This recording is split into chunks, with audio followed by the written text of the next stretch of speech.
Bastion 36 ou le polar selon Olivier Marchal, film noir et violent dans la lignée d'un MR73 ou nouvelle guerre des polices à la manière de 36 quai des Orfèvres.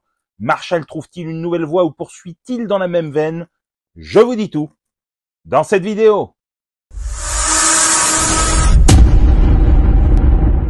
Salut à tous, dans cette nouvelle vidéo, je vous parle de Bastion 36, le nouveau film d'Olivier Marchal, avec Victor Belmondo, Yvan Attal et Toufi Djalab, disponible sur Netflix à partir de ce vendredi 28 février. Un peu plus de 2 ans après Overdose pour Prime Video et après avoir proposé la première saison de Pax Massilia sur Netflix, Olivier Marchal est de retour aux affaires avec Bastion 36, un film censé à l'origine célébrer les 20 ans de 36 quai des Orfèvres, non pas avec un prequel ou une suite, mais en racontant une nouvelle guerre des polices à Paris, de nos jours. Antoine Cerda, commandant de police à la prestigieuse BRI, est muté à la brigade anticriminalité suite à une sanction de l'inspection générale.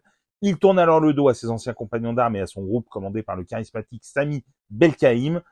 13 mois plus tard, 2 membres de son ancienne équipe sont abattus en moins de 24 heures. Lorsqu'un troisième disparaît mystérieusement, Antoine décide de mener sa propre enquête et ses recherches vont le projeter en pleine guerre des polices et l'entraîner dans une terrible descente aux enfers. Depuis Police District à la télévision et Gangster au cinéma, je suis un inconditionnel du travail d'Olivier Marchal que je tente tant bien que mal de regarder avec le maximum d'objectivité pour en rendre compte de la meilleure des façons. Un exercice pas toujours facile, surtout quand les attentes sont souvent placées sur les plus hautes cimes. Ici, avec l'adaptation du roman de Michel Tourcher, Flic Requiem, il y avait un matériau idéal pour que Marchal nous sorte un très grand film noir et désenchanté comme il en a l'habitude. Il est réussi partiellement, même si le grand polar sombre que l'on attendait manque parfois le coche, la faute à certains personnages qui auraient mérité une exploration plus profonde et une densité plus affirmée. Son cinéma fait d'éclairs de violence et d'une faculté détonnante à mettre de l'explosivité dans ses images et ses séquences d'action, et lui bien au rendez-vous. Et si Bastion 36 prend son temps au début, comme le faisait notamment Overdose, il nous plonge ensuite en apnée dans un récit touffu, dont les motivations, si elles apparaissent quelque peu nébuleuses, n'en deviennent pas moins extrêmement prenantes. Pas de doute, la patte d'Olivier Marchal est bien là, mais ses répliques cinglantes qu'on lui a souvent reprochées conservent cette fois-ci une certaine sobriété. La musicalité de ses dialogues n'en reste pas moins métronomique et la violence exacerbée qu'il met en scène dans un monde qui n'en finit pas de s'enfoncer dans la noirceur la plus totale est toujours présente aux premières loges.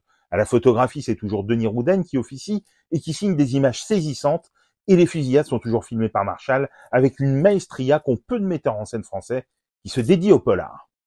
Au casting, Olivier Marchal offre à Victor Belmondo son premier personnage d'Action Man. Le jeune comédien s'en sort haut la main, offrant une profondeur bienvenue à un flic perclus de failles. Face à lui, Toufi Djalab, le héros de Pax Massilia, ou Yvan Attal, comme des flics qui naviguent dans la zone grise et sont parfois tout près d'y plonger. On les aime beaucoup habituellement et leur charisme puissant et envoûtant souffle sur le film.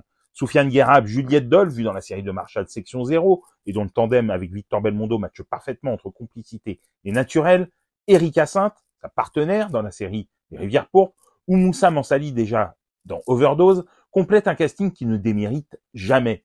Bastion 36 est au final un polar bien troussé, violent et sombre qui, s'il ne renouvelle pas particulièrement la palette d'Olivier Marchal, n'en reste pas moins très efficace. On met parfois la barre haute pour des artistes qu'on adore, et si on est plus tempéré qu'à d'autres fois, on ne boude pourtant pas notre plaisir devant cette odyssée violente et inéluctable. Avec le rythme de la musique du fidèle Erwan Carmorvan et la chanson de Disease sublime qui conclut le film, Bastion 36 trouve sa place d'honneur dans l'œuvre de Marchal, n'en déplaise à ses détracteurs. Bastion 36 d'Olivier Marchal avec Victor Belmondo est disponible sur Netflix ce vendredi 28 février. Dites-moi en commentaire si vous l'avez vu et ce que vous en avez pensé. Et sinon, si cette vidéo vous a donné envie de le découvrir, et pour des conseils ciné, séries, livres, n'oubliez pas de t'abonner.